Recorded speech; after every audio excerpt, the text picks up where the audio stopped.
بنکر میں چلا جانا چاہیے تھا.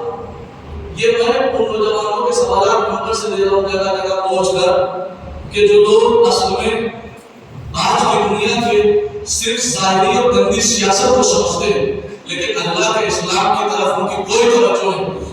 جب سب بنکر میں چلے گئے تو انہیں بھی بنکر میں چلے جانا چاہیے. تو سنیے پہلے تو ان کے نمائندے کو جملہ پہنچا. آقا کے نمائندے دلی میں انہوں نے اعلان کیا صاحب سب بنکر میں چلے گئے تو یہ بنکر میں کیوں نہیں گئے؟ کہنے لگے صاحب ان سے کہا گیا کہ آپ بنکر میں چلے جائیے لیکن انہوں نے ایک ہی جواب دیا کہ میں بنکر میں چلا جاؤں گا راضی لیکن میری یہ شرط ہے کہ ہر ایرانی بھی بنکر میں ہونا چاہیے.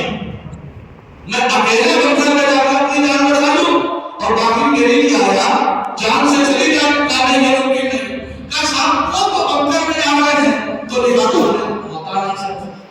متوجہ ایک فکر دے رہا ہوں قرآن کی آیت شکل کہ صاحب اگر ٹرمپ ہو امریکہ میں جب برانی کرے گا تو صاحب بنکر میں چلے جائے بنکر تو موت نہیں آئے گی بنکر تو موت نہیں آئے گی. اب آئیے قرآن ہے بنکر کاہے کا بنا ہوتا ہے ذہن میں رکھیے. میں آپ کو قرآن کے آیت سناتا ہوں. قرآن مجید سورۃ مائدہ النساء ارشاد ہوتا ہے بسم اللہ الرحمن الرحیم اینما تکونوا. جیسے میں سوال سنا فوراً آیت نے ذہن میں آگے تمام کرنا شروع کیا. متوجہ اینما تکونوا یدرککم الموت ولو کنتم فی بروج مشیدہ. قرآن نے کہا اینما تکونوا یدرککم الموت. تم کہیں بھی چلے جانا کہیں بھی موت تمہیں پکڑ لے گی. وَلَوْ كُنْتُمْ فِي بُرُوجٍ مُشَيَّدَةٍ. چاہے آپ بروج مشیدہ میں جا کے چھپ جائے. اب آپ کہیں صاحب بروج مشیدہ کیا ہے؟ میں اپنی طرف سے نام نہیں چاہیے کہ صاحب بروج مشیدہ کہتے کس ہے؟ اللہ نے کہہ دیا کہیں بھی چلے جانا موت آ جائے گی. چاہے بروج مشیدہ میں جا کے چھپ جانا. اب میں نے بروج مشیدہ دیکھا تو میں بروج مشیدہ اس مضبوط قلعے کو کہا جاتا ہے کہ جس کو بنانے میں جس کی تعمیر میں لوہے کا استعمال کیا جاتا ہو جس کی تعمیر میں لوہے کا استعمال کیا جاتا ہو جس کی تعمیر میں بتائیے 1400 سال پہلے کون سے گھروں کو بنانے کے لیے لوہے کا استعمال کیا جاتا تھا. کوئی بھی لوہا استعمال نہیں کرتا تھا. جب لوہا استعمال ہی نہیں ہوتا تھا تو میرے اللہ یہ بروج مشیدہ کہنے کی ضرورت کیا تھی کہ یہی تو ہمیں دنیا والوں کو بتانا ہے. اللہ جانتا تھا کہ ایک زمانہ ایسا آئے گا کہ جب لوہے کے نیچے لوگ جائیں گے اور جانے کے بعد اپنے آپ کو محفوظ سمجھیں گے کہ کچھ بھی ہو جائے ہمیں موت نہیں آ سکتی. اللہ نے 1400 سال پہلے بتا دیا چاہے لوہے کے بنے ہوئے گھر میں جانا یا بنکر کے نیچے چلے جانا جس دن اللہ چاہے گا موت آ جائے گی.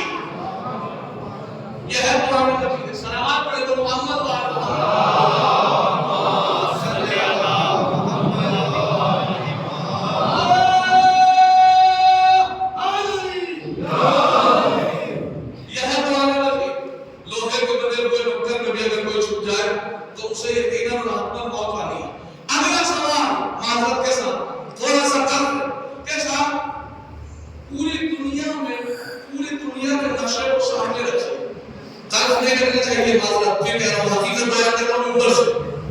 پوری دنیا کے نقشے کو سامنے رکھیے اور رکھنے کے بعد ایک کنٹری پہ ہاتھ رکھیے.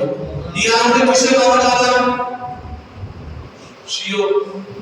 سیریا میں کسے مارا جا رہا ہے؟ شیعوں. لبنان میں کسے مارا جا رہا ہے؟ شیعوں.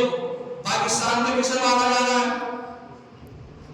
پوری دنیا میں بحرین میں کسے مارا جا رہا ہے؟ شیعوں کو. پوری دنیا میں اگر کسی کو مارا جا رہا ہے تو صرف شیعوں. کیوں؟ کبھی سوچا آپ نے کیا آپ لوگ زیادہ خوبصورت دکھائی دیتے ہیں کہ لوگوں کو خواہش ہے؟ کیا آپ کی جیبوں میں زیادہ پیسہ موجود ہے کہ لوگ چاہتے ہیں کہ تمہیں لوٹ لے جائیں؟ پھر آخر آپ کے پاس ایسا ہے کیا کہ دنیا صرف شیعوں کے پیچھے پڑی ہے؟ پہلے تو ایک جملہ ان کی بارگاہ میں پیش کروں کہ صاحب بم سے اڑا دیں گے, میزائل سے ختم کر دیں گے, ہمارے سامنے چونچا والا کو ہم مار دیں گے, ہمارے سامنے چونچا.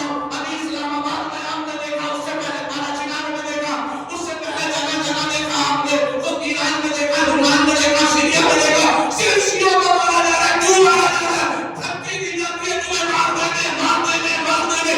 تب تک تمام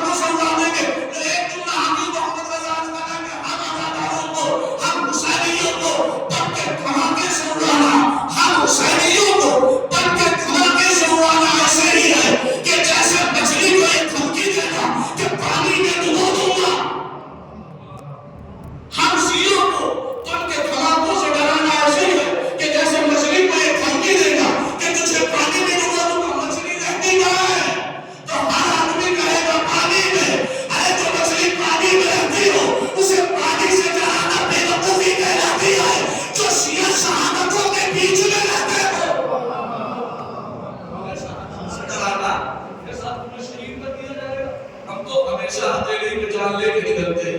اب سوال کہ چاروں طرف سے صرف شیعوں ہی کو کیوں مارا جا رہا ہے؟ آخر آپ کے پاس ایسی ہے کیا چیز؟